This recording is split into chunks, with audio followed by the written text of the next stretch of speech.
Nosso bom dia a todos. Faltou o som, só um minutinho.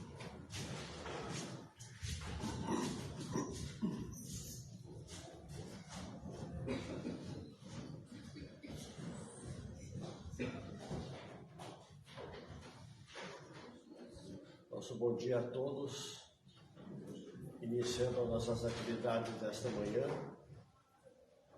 vamos fazer a nossa prece, agradecendo a oportunidade que temos de nos reunir em nome da doutrina. Pai nosso que estás nos céus, santificado seja o vosso nome. Venha a nós o vosso reino, seja feita a vossa vontade, assim na terra como no céu. O pão nosso de cada dia, dá-nos hoje e sempre, Senhor. Perdoa nossas dívidas, como perdoamos nossos devedores. Não nos deixes cair em tentações dos maus, mas livra-nos, Senhor, de todo o mal, e assim seja. A exposição doutrinária da manhã de hoje está a cargo do nosso companheiro Marcelo Geraldo de Matos, trabalhador aqui desta casa. Iniciou suas atividades espíritas da evangelização infantil, passando pela juventude, pela mocidade espírita, e hoje é muito atuante no movimento espírita, fazendo palestras em diversas casas aqui da nossa região. Ele também é o responsável pelo programa Refletindo sobre Kardec, apresentado no canal do YouTube da nossa sociedade, todas as sextas-feiras, às 19 horas. É um estimado irmão e muito querido entre nós, a quem nós passamos a palavra.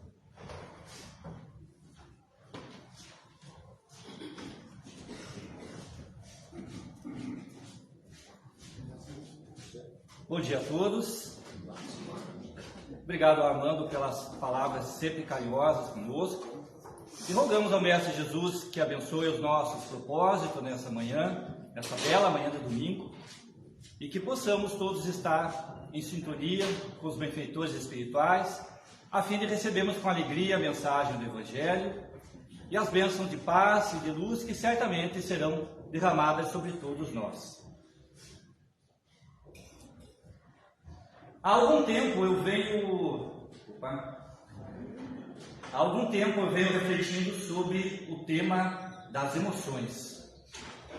Nós percebemos que as emoções, elas sempre guiaram os passos da humanidade, principalmente nas situações de maior conflito, de grandes mudanças e muitas vezes dolorosas para toda a humanidade.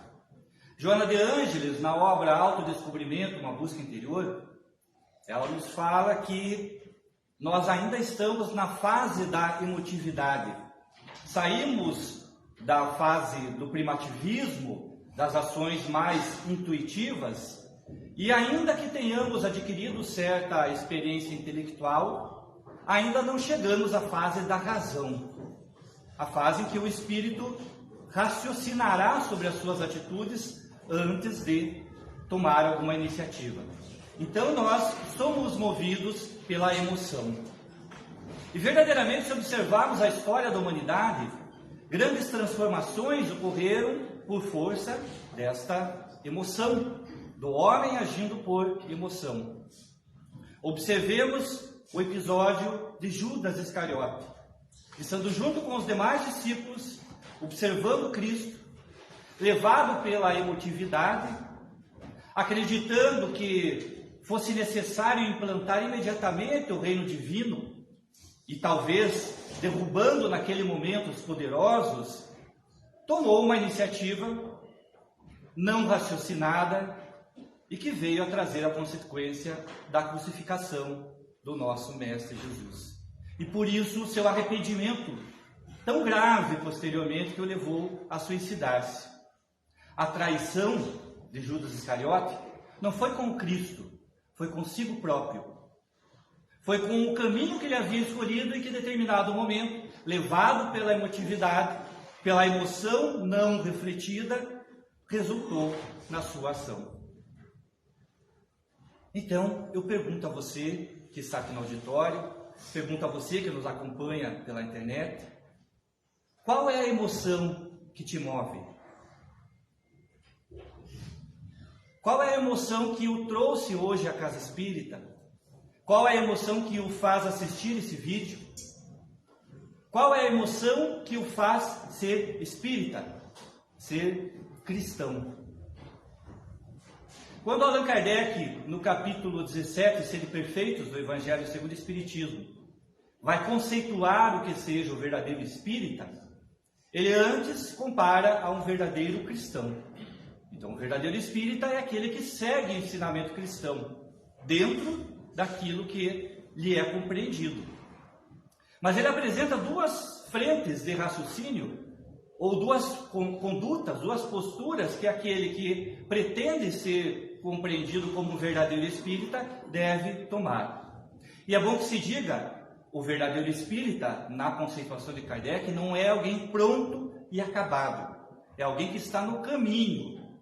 E assim nós encontramos todos nós na humanidade, porque perfeito apenas o nosso Mestre Jesus, que esteve por aqui.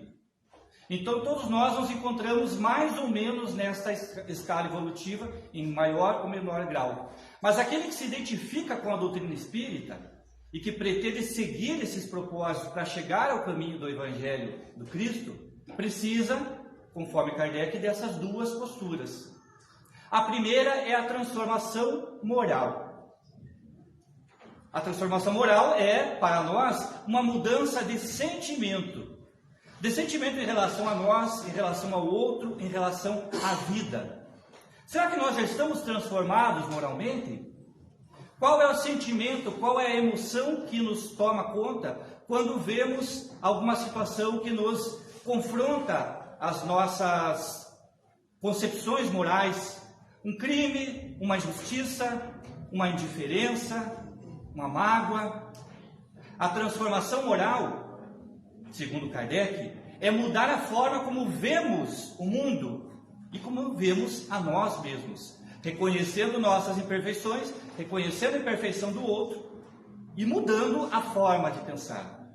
Porque se formos levados pela emoção, nós, no ímpeto desse instinto ainda animalesco, acabamos por devolver agressões no mesmo tom, acabamos por ter atitudes equivalentes àquela que foi direcionada até nós.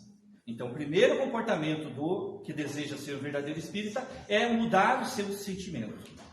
E o segundo, que vem no complemento a esse, é frear, ou, nas palavras de Kardec, domar os seus maus instintos. Que são esses pequenos desejos, esses pequenos, como Freud vai dizer, os atos falhos, em que quando nós vemos, já cometemos um equívoco. Já dissemos o que não deveria ser dito, já fizemos algo que não deveria ser feito. Então precisamos controlar esses impulsos imediatos e que partem da transformação moral, porque se eu não souber que esse é o melhor caminho, o da passividade, da justiça, do equilíbrio, eu não vou conseguir controlar as reações que partem em determinados instantes.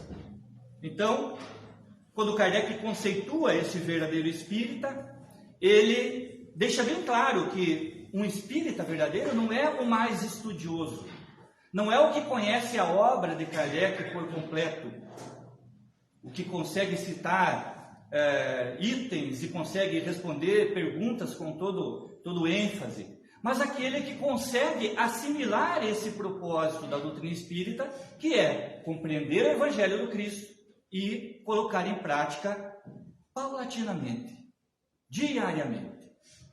Mas é difícil. Porque nós ainda trazemos esse instinto animalesco em nós, essa agressividade. E nós vamos encontrar no capítulo 20 do Evangelho segundo o Espiritismo, uma mensagem do Espírito Erasto, que a propósito foi o tema das exposições doutrinárias desta semana, em que ele fala sobre a missão dos espíritas. E ele destaca ali a necessidade de nós nos compreendermos como esses novos apóstolos. Qual era a função, a tarefa dos apóstolos após a retirada material do Cristo? Era divulgar o Evangelho. Mas, como diz Francisco de Assis, citado muitas vezes por Haroldo Dutra Dias, pregar o Evangelho, mas se preciso usar palavras. O que dá a entender que o Evangelho de Jesus se prega através de ações. E às vezes é necessário falar. Então Erasto, que foi companheiro de Paulo de Tarso, segundo consta nos registros históricos, compreendeu e percebeu essa mudança no apóstolo dos gentios. De alguém que trazia uma concepção de mundo, uma concepção de lei divina muito distorcida, muito ainda na base da imposição, de regras, da força, embora seguisse fielmente a lei judaica, e que passa a se transformar durante a sua encarnação no Evangelho do amor. E nós vamos ver, principalmente na obra Paulo Estevão, que Paulo de Tarso, inicialmente Saulo, e que se transforma nesse Paulo, precisa vencer muitas vezes os seus instintos. Ele precisa transformar-se moralmente, mas frear as suas intenções e às vezes deixar aquele homem velho reviver. E é o que serve de exemplo para todos nós. Tentar vencer a si mesmo. E Erasto faz uma comparação muito interessante que o próprio Cristo vai fazer depois. Lá nesse item 20, ele diz assim: somente lobos caem em armadilhas para lobos, porquanto o pastor saberá defender suas ovelhas das fogueiras imoladoras. Será que nós somos ovelhas ou somos lobos? Porque se somos lobos, cairemos nessas armadilhas para lobos. Diante das situações aflitivas da nossa vida, qual é o nosso comportamento? Porque aqui, nesta mensagem, Erasto vai falar de que aquele que se dedica a trabalhar pelo Evangelho, e não estamos falando aqui de um pregador, de alguém que se condiciona à religiosidade, mas alguém que nesta condição de transformação moral participa daquela tarefa que, conforme consta do Livro dos Espíritos, auxilia na evolução coletiva do planeta. Então, enquanto espírita, eu tenho consciência da lei de evolução, tenho consciência da reencarnação, cuido da minha evolução e auxilio na evolução dos demais, com minha transformação moral e freando os meus instintos negativos. A partir disso, eu tento me comportar como ovelha. Mas, vez ou outra, esse lobo que mora dentro de nós acaba por sair. E às vezes nos assusta. E se assusta a nós, assusta muito mais aos outros. Nossa, mas Marcelo tão calmo, e olha o que ele fez. É o lobo. O Momento Espírita conta uma história que nós, simbolicamente, trazemos dois lobos dentro de nós, um bonzinho e um mau. Qual vai prevalecer? O qual nós alimentarmos mais. O qual estiver mais vivo dentro de nós. Então, é preciso nós analisarmos. As nossas atitudes são de lobos?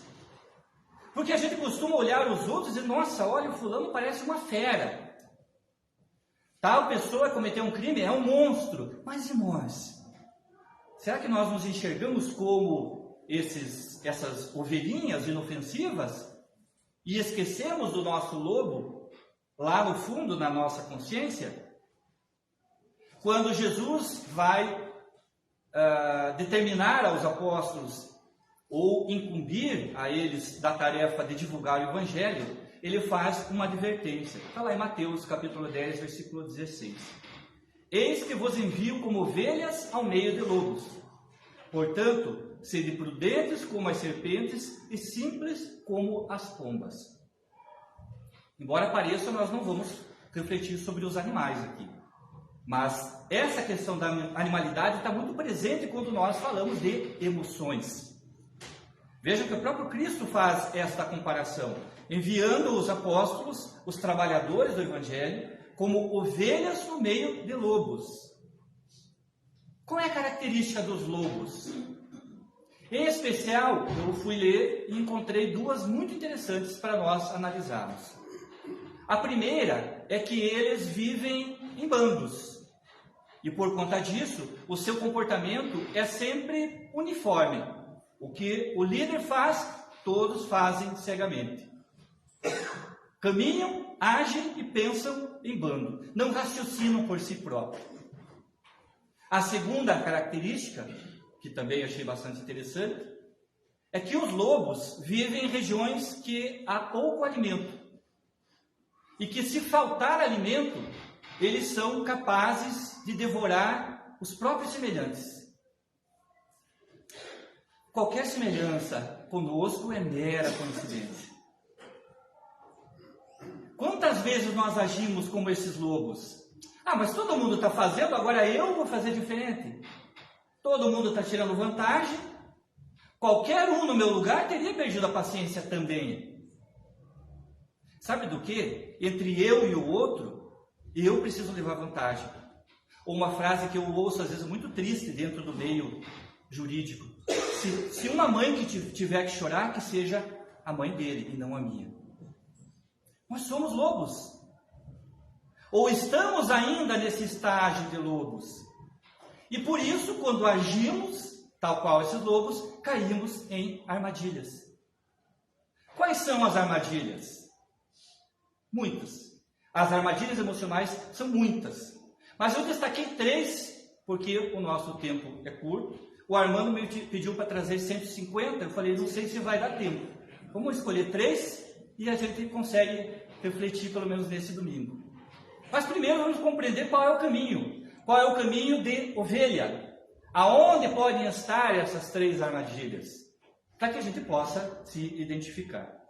Então vamos lá no capítulo 11 do Livro dos Espíritos, parte 3ª, em que Kardec faz uma organização das leis morais. E entre todas as leis morais, eu destaco essa, a lei de justiça, de amor e de caridade, que, a meu ver, e com a concordância de muitos estudiosos da doutrina, sintetiza os comportamentos que nós temos que observar dentro dessa lei divina em relação ao que Deus coordena das nossas vidas. Então a nossa relação com Deus, com o nosso Criador, a relação conosco, com a nossa intimidade, com os nossos sentimentos, e relação para com o próximo. E claro que tudo isso vai envolver sentimentos, vai envolver compreensão dessa vida, compreensão da lei divina, do que somos e do que esperamos ou desejamos do próximo.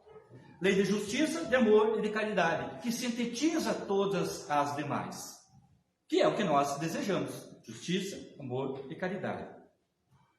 Rapidamente, passando por esse caminho, tendo apenas uma amostra do que seja, nós temos na lei de justiça, lá na questão 873, em que os Espíritos vão dizer a Kardec que a justiça está de tal modo na natureza que vos revoltais à simples ideia de uma injustiça.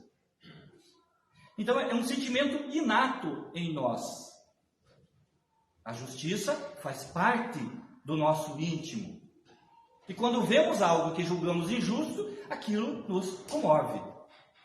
Eu me lembro que trouxe já há algum tempo, quando eu vim fazer uma exposição sobre a lei de justiça, e comentei sobre a fábula da raposa e da cegonha.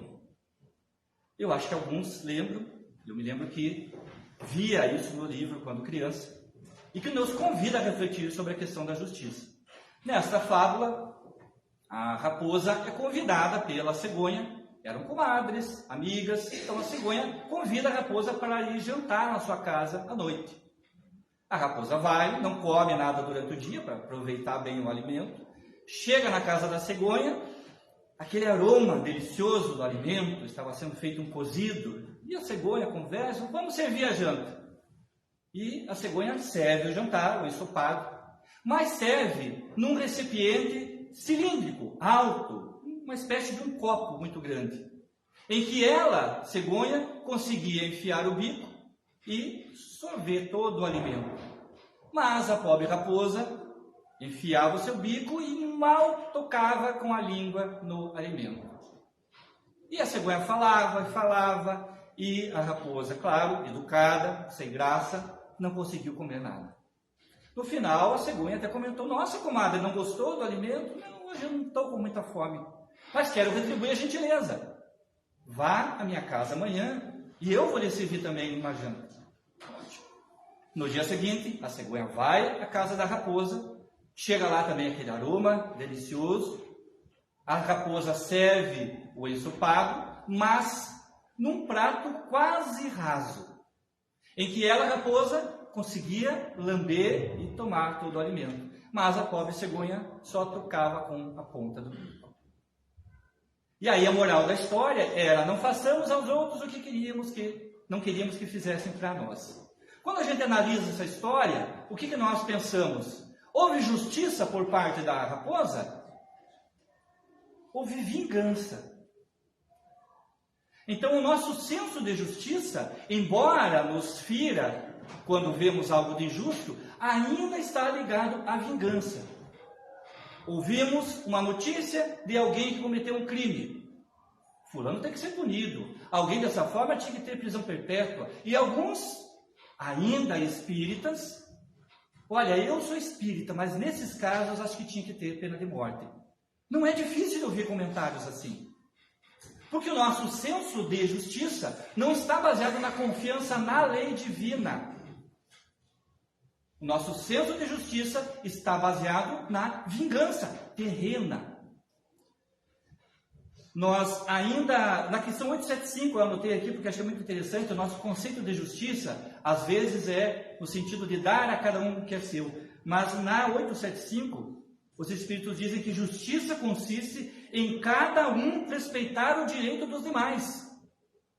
Vejam que a justiça para o fim da lei divina não é dar a cada um o que é seu. É cada um respeitar os direitos dos demais. O outro tem direito de me ofender. É um direito dele. Eu me lembro de uma conversa com um magistrado uma vez e falávamos sobre uma pessoa que estava fugitiva. E me espantou, na época ainda estudante, em que ele disse: não, mas a pessoa tem direito de fugir. E eu: como assim tem direito de fugir? Tem. A lei não proíbe que ele fuja, ele pode fugir. É um direito que ele tem. Então o outro que ainda está no processo de aprendizagem tem o direito de errar, porque nós também temos. Estamos aprendendo. Então se eu quero que alguém, quando eu me equivocar, me perdoe, me desculpe, olha, eu errei, eu não queria ter te magoado. Eu também vou ter que ter essa postura com o outro. Nossa, ele cometeu um crime, ele se equivocou. O que é a justiça?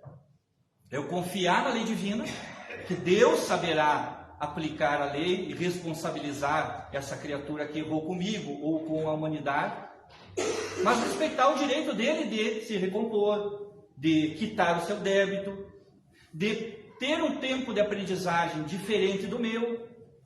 Nossa, mas todo mundo sabe que isso é correto e o fulano não sabe. O tempo dele é diferente. Isso é justiça. Difícil da gente compreender, mas nós ainda somos movidos por essa justiça ligada à vingança. Outro caminho da lei de amor. E aqui eu trouxe, até em homenagem às mães, o exemplo que é trazido na questão 890 do Livro dos Espíritos, do amor materno. Eu li uma vez uma frase muito bonita: Deus, para se explicar na terra, criou as mães. Olha que lindo isso. Deus, para se explicar na terra aos homens, criou as mães.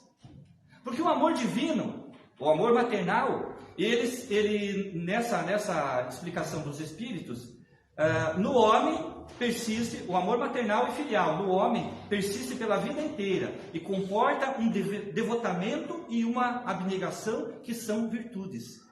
Então, esse devotamento e essa abnegação que as mães têm pelos filhos, regra geral, é claro que temos aí conflitos entre espíritos que muitas vezes não conseguem assimilar essa amorosidade, mas é um amor que nós desejamos ter em relação a todas as pessoas e que esperamos um dia todos tenham com relação a nós.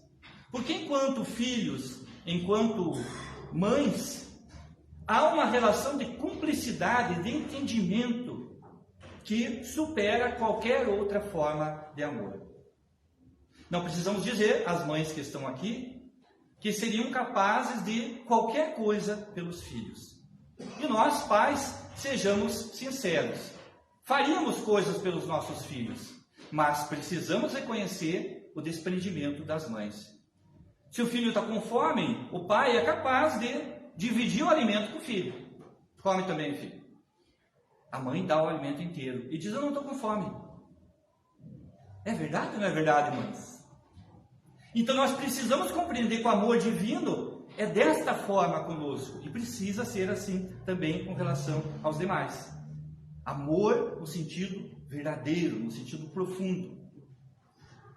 Com relação à lei de caridade, o terceiro caminho. Aí já foi falado tantas vezes sobre a caridade, lá na questão 886. Os Espíritos vão dizer que caridade, como entendia Jesus, é benevolência para com todos, indulgência para as imperfeições dos outros e perdão das ofensas. E vejam que aqui nós temos um caminho. Nessa caridade, que é o relacionamento com o próximo, nós temos um caminho a ser percorrido em 3 estágios, em 3 degraus. O primeiro é o da benevolência.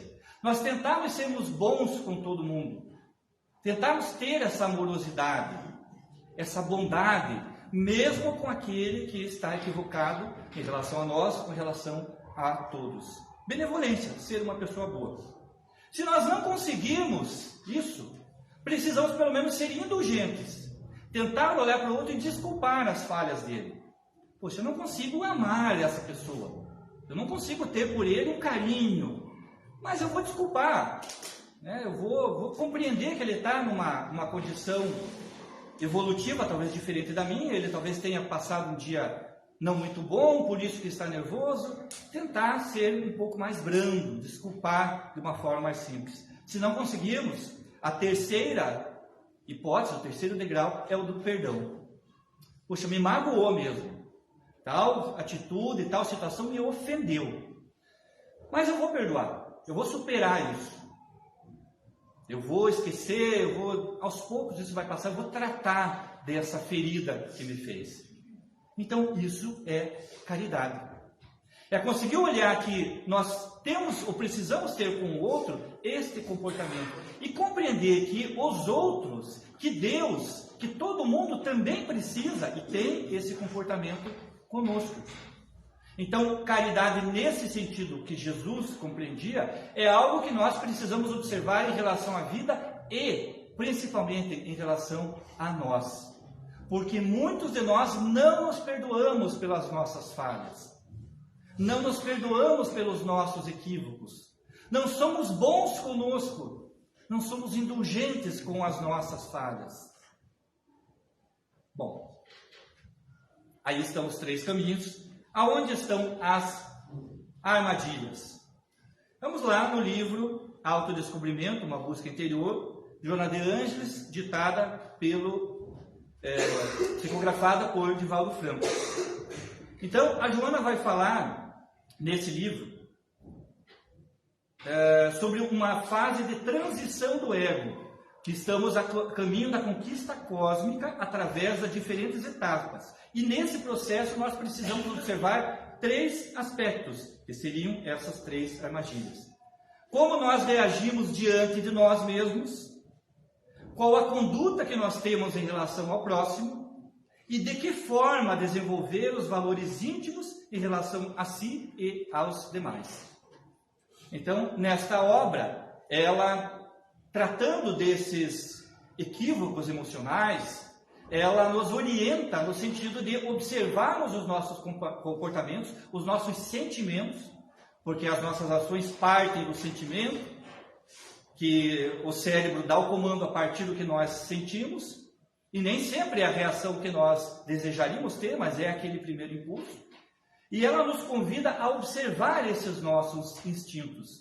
E eu convido vocês também a observarmos, porque olhar a lei de justiça, amor e caridade, compreender que esse é o caminho, ok.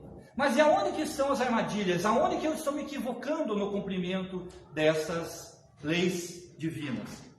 Então vamos lá. A lei de justiça. Diz lá a lei de justiça de que nós devemos compreender os equívocos dos demais. que nós precisamos compreender que estamos todos num processo evolutivo, estamos todos numa caminhada. Então, eu respeito o direito do outro, isso é justiça. Inclusive, o direito dele se equivocar, o direito dele cometer algo que eu considere injusto, é um direito dentro desse processo de aprendizagem. Mas o que nós vemos, seja no nosso mundo material, mas especialmente no mundo espiritual, nas diversas comunicações dos espíritos, nas obras, inclusive no Céu e Inferno, em que é relatado por Kardec alguns depoimentos de espíritos ainda revoltados, várias obras psicografadas dentro da doutrina espírita, e em especial nas reuniões mediúnicas, reuniões de desobsessão, é que nós ainda não confiamos nessa justiça divina. Você confia em Deus? Confio. Você tem fé em Deus? Tenho fé em Deus. Acredita nessa justiça divina? Acredito. Mas quando o outro me magoa, quando o outro me faz uma atitude agressiva, eu devolvo também com mágoa. E essa mágoa, se levada ao extremo, se transforma em ódio. Aliás, é interessante, eu já comentei aqui também sobre esses degraus de sentimento negativo, da mágoa como um todo. E ela passa por 3 estágios. O primeiro estágio é o da ira. Quando alguém nos ofende, quando alguém nos magoa, nos inquieta de alguma forma, nós ficamos irados. Que significa que se essa pessoa estiver próxima a mim, eu sou capaz de dizer um palavrão, um desaforo, xingar, verbalmente devolver aquela agressão, porque eu estou irado. O segundo estágio é o da raiva. Então, essa pessoa que me ofendeu, se estiver próximo a mim, eu não apenas vou dizer tudo o que eu penso, mas eu sou capaz de dar uns tapas, de agredir fisicamente a pessoa, porque eu estou com muita raiva. O terceiro estágio é o do ódio. E se essa pessoa estiver próxima a mim, eu não apenas vou agredir verbalmente, eu não apenas vou dar uns tapas, mas eu sou capaz de matar essa pessoa. Eu sempre digo às minhas filhas, e quem tem mais intimidade, é muito comum as pessoas dizerem: ai, que ódio do fulano. Não use a palavra ódio. Porque ódio é uma das expressões mais utilizadas pelos espíritos que estão sofrendo desse sentimento de mágoa extrema na vida espiritual, quando tem a possibilidade de se comunicar numa reunião mediúnica.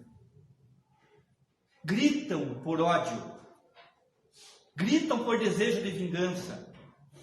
E embora alguém que dialogue com eles, tentando mostrar que a justiça divina deve prevalecer, eles se sentem imbuídos da tarefa de realizar a justiça.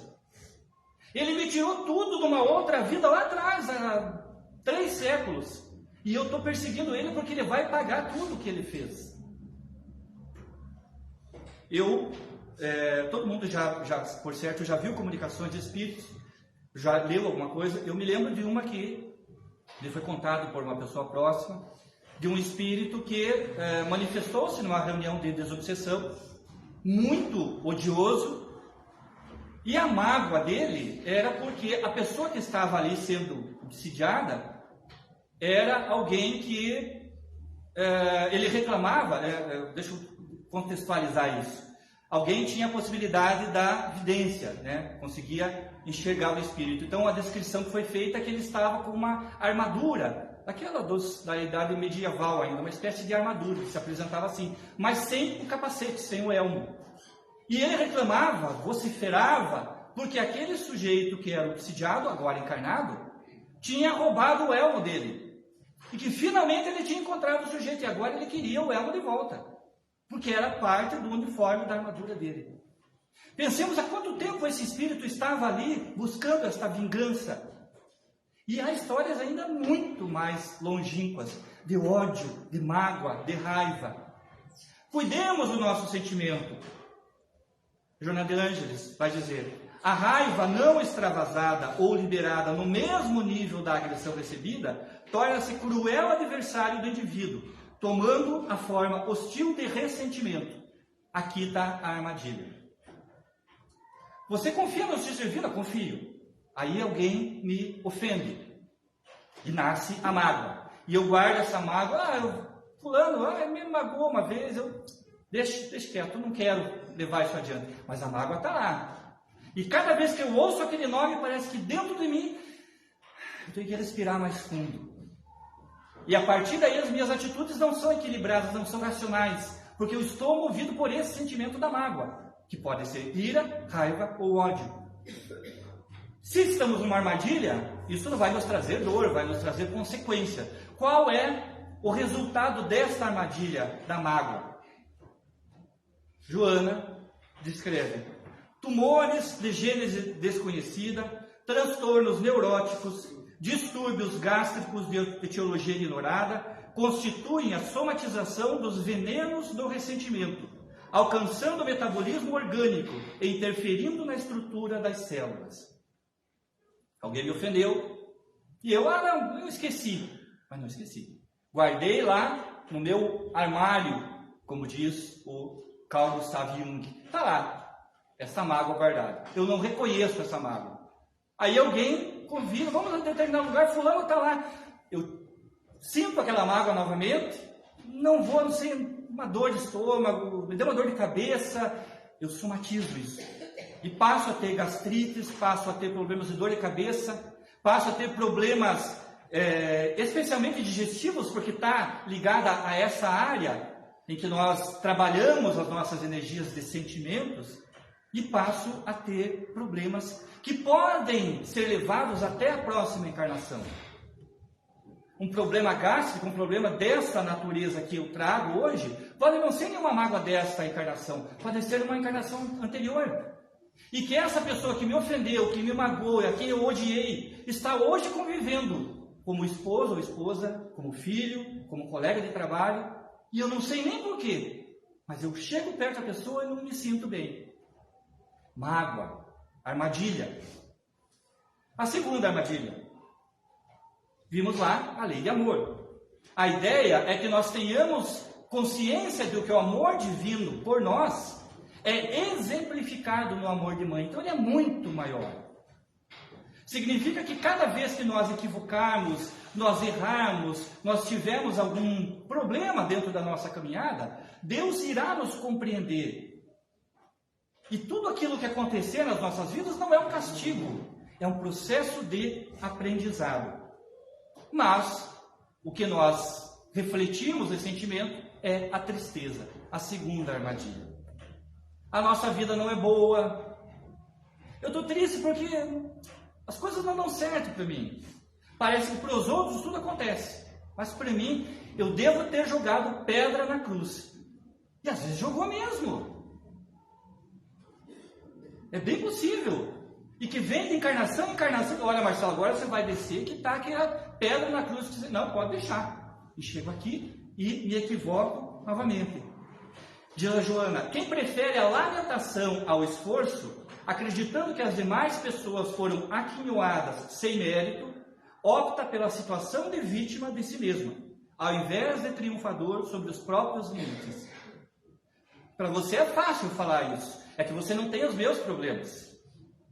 Você chega a conversar com uma pessoa, e aí, tudo bem? Não sei, hoje estou com um pouco de dor de cabeça. Você mal termina de falar, pessoal, e eu então? Ontem passei o dia inteiro sofrendo.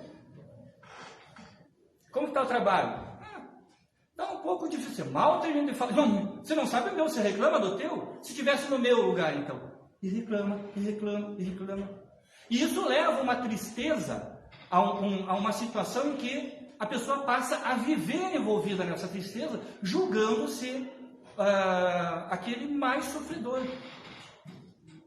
Você vai na casa da pessoa para se alimentar, um almoço e tal, a pessoa já serve a comida. Olha, desculpe, acho que não está muito bom, mas é um alimento. Olha, acho que não ficou bom. Quer visitar minha casa? Mas olha, é tudo muito simples, eu não tive tempo. A pessoa fica desfazendo tudo que ela tem. Aí eu nem vou lá, porque eu não tenho condição. Essa tristeza, ela pode chegar a um grau extremo de esses desânimos essas situações mais aflitivas a uma condição mais física e levar a outras doenças também. Essas pessoas atormentadas, de Joana, que se deixam arrastar pelos temores, normalmente buscam alívio em fugas espetaculosas, pelas drogas aditivas, pelo fumo, pelo álcool, ou buscam os jogos de azar, a que se apegam em pugnas internas com infelizes. Atitudes compulsivas. Então, a tristeza faz com que a pessoa volte seu foco para determinada atitude. Ou compra demais, ou joga, ou fumo, ou bebida. Ela desvia esse comportamento. E quando não chega a esse ponto, de tentar extravasar essa sua tristeza, passam a ser pessoas amargas, vivendo nessa amargura, nessa eterna lamentação. Você diz bom dia, a pessoa, tomara que seja um bom dia, porque ontem...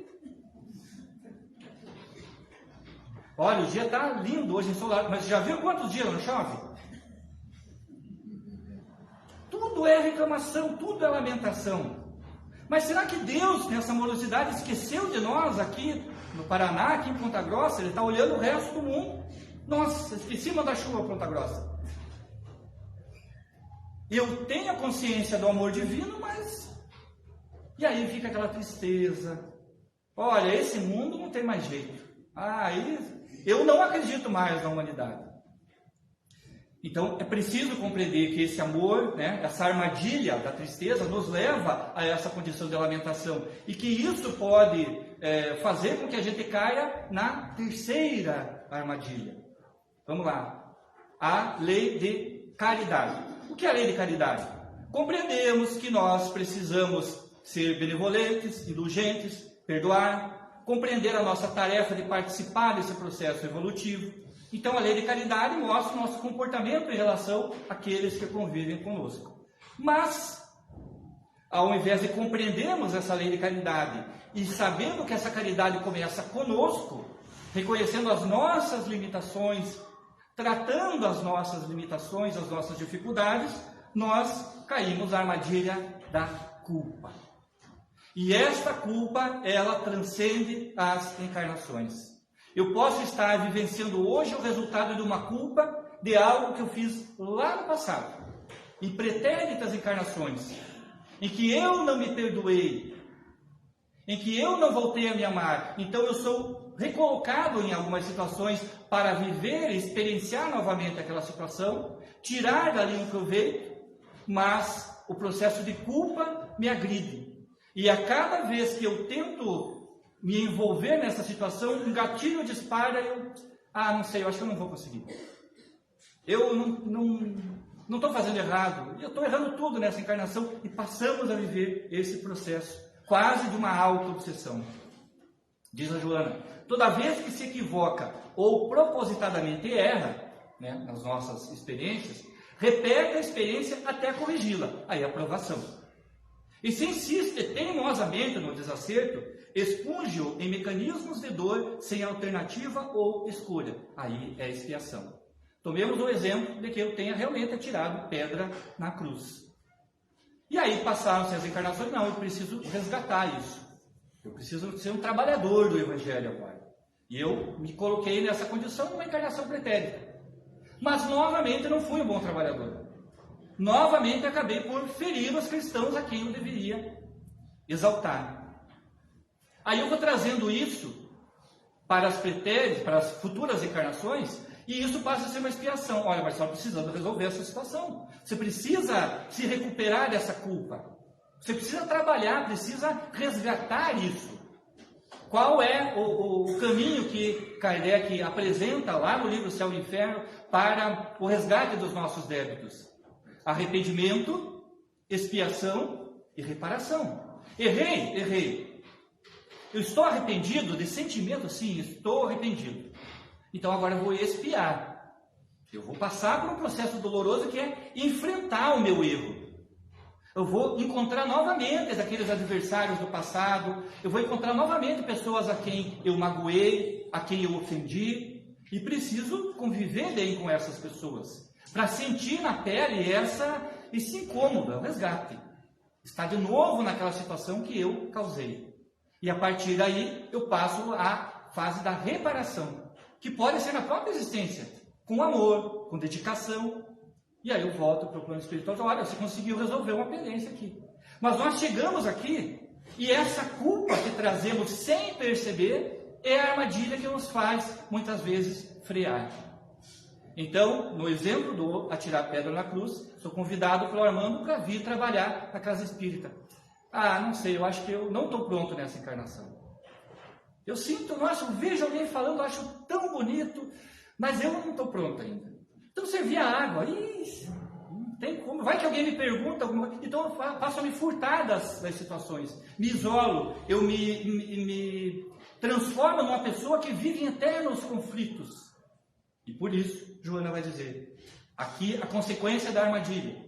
Instalam-se então os conflitos, quando há consciência de culpa, que se transferem de uma para outra reencarnação, dando surgimento aos distúrbios psicológicos que aturdem e infelicitam, ou desarticulam as sutis engrenagens do corpo perispiritual, o modelo organizador biológico, propiciando as anomalias congênitas, físicas e psíquicas, as enfermidades mutiladoras, ou se instalam no ser profundo, favorecendo com as rudes aflições morais, sociais, financeiras, em karmas perturbadores que dilaceram com severidade o ser.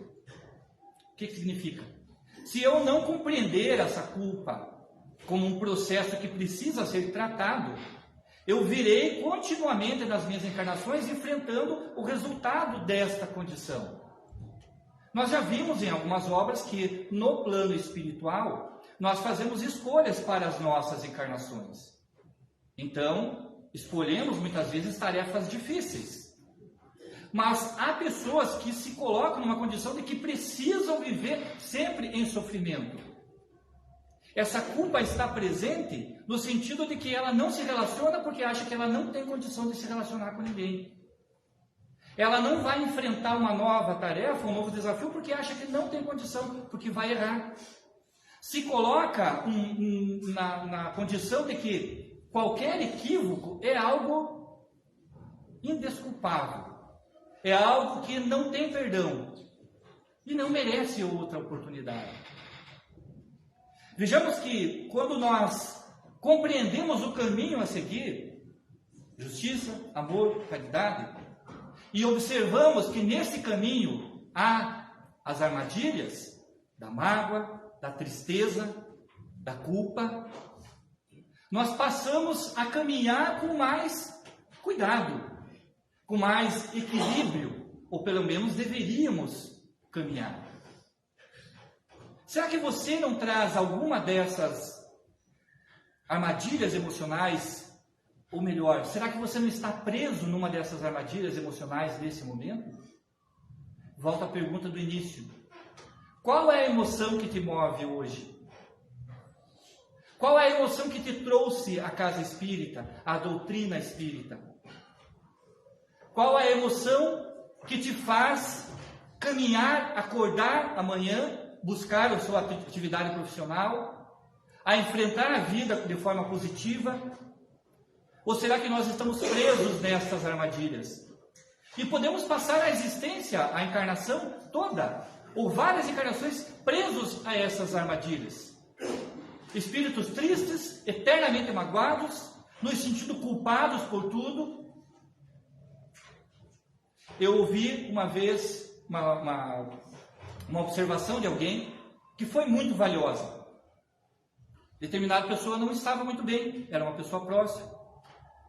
E o comentário foi: desculpe, foi alguma coisa que eu falei lá? Não. Depois eu insisti de novo. Olha, estou vendo que você está meio chateado, né? Algo que eu fiz. Marcelo, nem tudo gira no mundo por tua causa. Você não é culpado pelos sentimentos das outras pessoas. Eu estou com um problema particular. Observe que quando a gente se cobra demais nesse sentido de perfeição, e eu reconheço em mim essa dificuldade, preciso ficar tomando todo o tempo cuidado,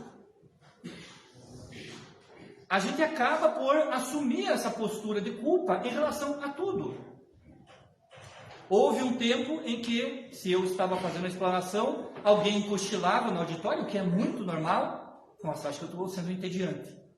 Alguém se levantava, o que será que eu falei? A experiência, o tempo, a espiritualidade, nós vamos dando a segurança e o conhecimento, por isso eu digo que me dedico ao estudo disso. E como diz o próprio Divaldo, é natural alguém sentir sono, alguém sentir cansado, alguém tem que levantar. Eu não sou culpado pelas sensações dos outros, a menos que eu tenha provocado. Nós precisamos observar que esses 3 sentimentos em especial, essas armadilhas, e a própria Joana de Ângeles vai nos dizer, que precisam ser como um alerta em nós, pelo menos esses 3. Culpa, tristeza e mágoa. Guardemos isso conosco. Bom, aí ela vai dar uma dica, e como é que nós transformamos isso, porque apresentamos o caminho, a problemática, e agora tem que ter uma solução, tem que ter um propósito. E aí é um texto um pouquinho maior, mas muito bom para nós refletirmos. Gerar pensamentos de autoconfiança e gravá-los pela repetição. Há muitas pessoas que utilizam essa técnica em meditação. Eu li um dia algo assim: você acorda pela manhã, faz a oração, mas será que a gente pensa assim, antes de abrir os olhos, hoje o dia vai ser muito bom? Talvez hoje, talvez amanhã nós façamos isso. Na terça-feira a gente já esqueceu. E com esse propósito, o dia vai ser muito bom. Hoje eu vou fazer o meu melhor. Hoje eu vou ser produtivo. E aí, a partir disso, qualquer das situações estão dentro desse processo. Então, pensamentos de autoconfiança, gravá-los em nós. Estabelecer programas de engrandecimento moral e fixá-los. Vejam aqui o que Kardec fala da necessidade da transformação moral. Qual é o programa de engrandecimento moral que nós estamos fazendo? Que seja para nós ouvir um trecho de uma palestra todo dia. Antes de deitar, eu vou ouvir 5 minutos, porque eu estou muito cansado. 5 minutos eu vou ouvir um trecho de uma palestra. Eu vou ler um trecho do Evangelho. Eu sempre digo aqui um exemplo do nosso pai, que toda manhã, toda noite, ele, antes de dormir e logo que acorda, abre o Evangelho, lê um trechinho e fecha. E a gente vai refletindo sobre aquilo durante o dia. Vai pensando sobre aquilo durante o dia. Então, criar esse hábito. Corrigir os hábitos viciosos de utilizar as pessoas como coisas. Lembram dos lobos? Que é capaz de devorar o outro para subir? Tendo-as como descartáveis. Então, assim, se fulano não gostou de mim, o problema é dele. Ele que se resolve. A gente precisa ter responsabilidade sobre os nossos atos. Pensar nesses sentimentos, porque senão vamos cair numa dessas armadilhas posteriormente. Valorizar a experiência e vivenciar, evitando a autocompaixão e subestima pessoal, que escondem um mecanismo de inveja em referência às pessoas felizes. Eu sou triste e tal, tenho meus problemas, né? Feliz é o fulano, você já viu? Nossa, todo mês ele está com uma roupa nova. Carro, então, cada 6 meses é um carro zero. Claro que nós que somos pobres, a gente não tem condição. A gente passa a observar o outro como se fosse grandioso. Você é bonita, né? Por isso que tem mais uma coisa. Agora, eu, nem com plástica. Né? Quem sabe uma outra encarnação. Passa a se desvalorizar. Subestimar em todos os sentidos. E isso leva a outras fugas. Se for esse campo da beleza, a buscar uma eterna beleza que nunca virá. Se for o campo da condição monetária, se achando nessa condição de preterido por Deus, a buscar poder e dinheiro e ganância o tempo todo. E assim por diante. Vejo que essas armadilhas nos levam a cair em outras. É como se nós, andando por esse caminho, tivéssemos uma armadilha presa no pé e lá adiante pegamos outra. Dali a pouco nós estamos todos presos. E a vida se torna espinhosa. Há uma passagem no Evangelho segundo o Espiritismo, no capítulo Bem-aventurados os aflitos, em que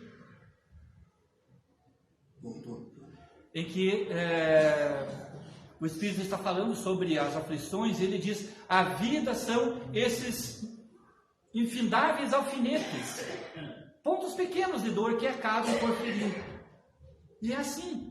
São pequenas coisas que nós considerarmos, nossa, mas tem muita coisa me afligindo. E se nós nos entregarmos a esse sofrimento, acabamos por levar essas armadilhas por encarnações futuras. Mais uma vez, a mensagem do Cristo, a orientação dele, dizendo que não deixaria que nenhuma das suas ovelhas se perdesse, mas desde que nós nos comportemos como ovelhas. Desde que nós não deixemos que esse lobo do sentimento equivocado, da emoção distorcida, tome conta de nós. E se errarmos, se porventura uma hora esse lobo surgir, vamos acalmá-lo, vamos deixar que isso seja resolvido, para que não venhamos a cair nas armadilhas. Somente lobos caem em armadilhas de lobos. Então não sejamos lobos. Mais uma vez a mensagem de Mateus: eis que vos envio como ovelhas ao meio de lobos. Portanto, sede prudentes como as serpentes e simples como as pombas. Que possamos nos observar, que possamos encontrar em nós aquilo que Joana indica do autoconhecimento. Convido você hoje a refletir sobre os seus sentimentos, sobre quais emoções lhe movem, quais as emoções que você pretende que lhe movam daqui para frente, a fim de que possamos verdadeiramente confiar na mensagem do Evangelho, confiar nessa lei de justiça, de amor e de caridade, sempre atentos, porque além dessas 3 armadilhas, há outras tantas mais, tantas outras que nós precisamos confiar. Obrigado a vocês pela atenção de me ouvir, obrigado mais uma vez a Cefam pelo convite, pela oportunidade, e hoje eu quero fazer uma homenagem especial, dedicar essa exposição à nossa companheira Marli Biscaia, que desencarnou há poucas semanas, e a Marli sempre era alguém que, conduzida pelo Vinícius nos últimos tempos aos assentos, ao final das palestras, ela sempre, qualquer exposição que eu fizesse, ela vinha, me cumprimentava e me abraçava. E, por certo, está lá no plano espiritual ainda ligada conosco. Então, que Deus a ilumine em seu caminho. Muito obrigado a todos vocês pela atenção, uma ótima semana, até uma próxima oportunidade. Bom dia.